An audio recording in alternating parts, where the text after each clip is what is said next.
Happening now, an advisory committee at the Centers for Disease Control and Prevention has just delayed a major vote this morning. The vote is on whether to change recommendations for hepatitis B vaccines for newborns. The shot is currently given at birth, and experts say it has significantly decreased the number of infections over several years. CNN medical correspondent Meg Terrell is joining us. She's over at the CDC headquarters in Atlanta. Meg, day one of these important meetings ended abruptly yesterday. What is happening now? Yeah, well, last night ended abruptly and with a little bit of chaos and confusion, and this morning really started in a similar way.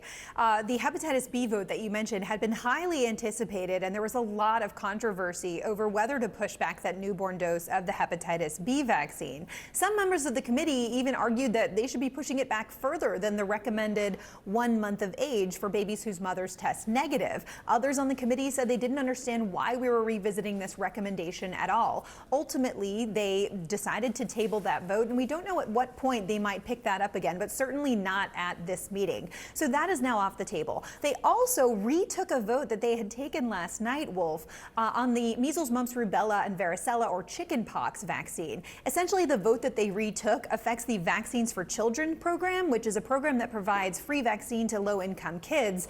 And they said they didn't really understand the way the voting language was worded last night. They wanted to retake that vote this morning. And so all of this really kind of pointing to this committee being put into place by Health Secretary Robert F. Kennedy Jr. 5 of the members just days before this committee met to discuss these issues. And so there is kind of a lot of chaos and a lot of confusion and consternation from the external public health community, saying they're not confident in the science and the decision making that might be coming out of this new committee.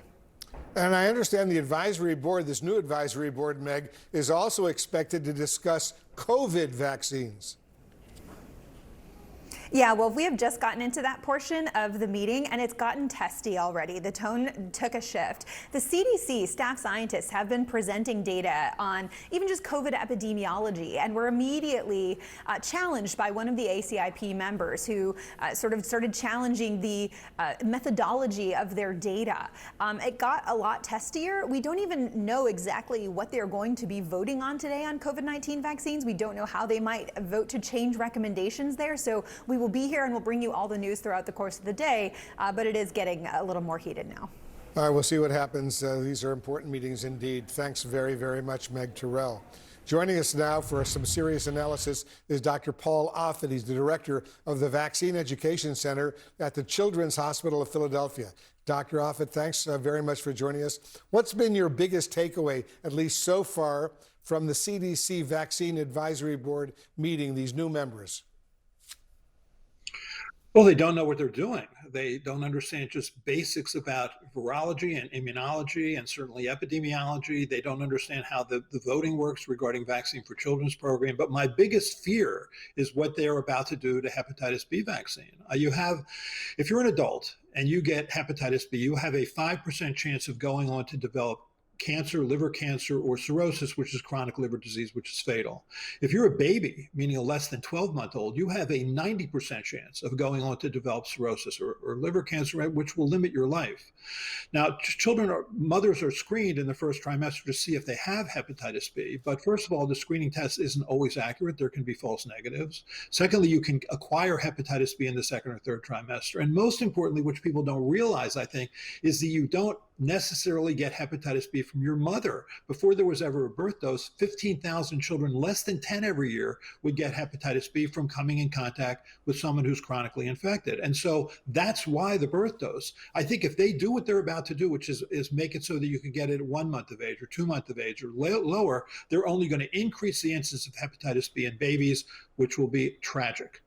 On another very sensitive issue, the board discussed rare seizures associated with MMRV vaccines given to kids under the age of 4. Was a change here necessary?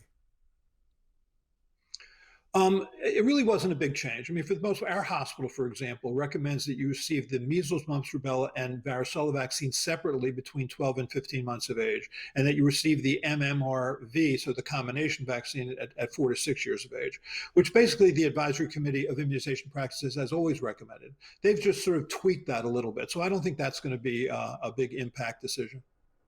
I want to get your reaction, Dr. Offit, to this statement, a very blunt statement from Dr. Susan Cressley, the president of the American Academy of Pediatrics. She said yesterday's meeting, quote, promoted false claims and misguided information about vaccines as part of an unprecedented effort to limit access to routine childhood immunizations and sow fear and mistrust in vaccines. What's your reaction to her statement? I think she's exactly right. We have a head of Health and Human Services, a Secretary of Health and Human Services, Robert F. Kennedy Jr., who has for 20 years been an anti-vaccine activist and science denialist.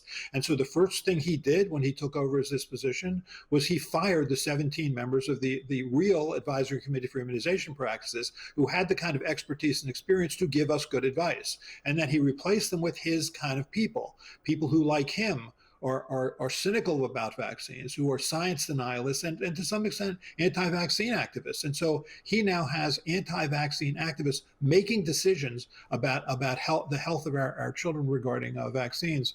It is a troubled time, and until people in Congress or until President Trump stands up for the health of this country and eliminates RFK Jr. as the Secretary of Health and Human Services, our children are going to suffer.